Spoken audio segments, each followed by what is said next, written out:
ডালের বড়া দিয়ে করে নেব। হয়ে গেছে, তুলে নিলাম।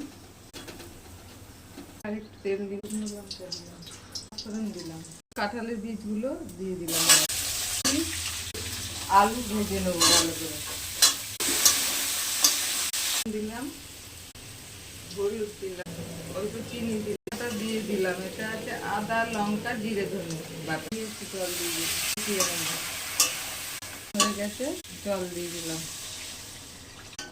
গুলো দিয়ে দিলাম, ঢাকা বড়াগুলো দিয়ে দিলাম। 4-5 মিনিট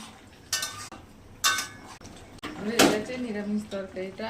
আলু, মূলো, বেগুন, বড়া দিয়ে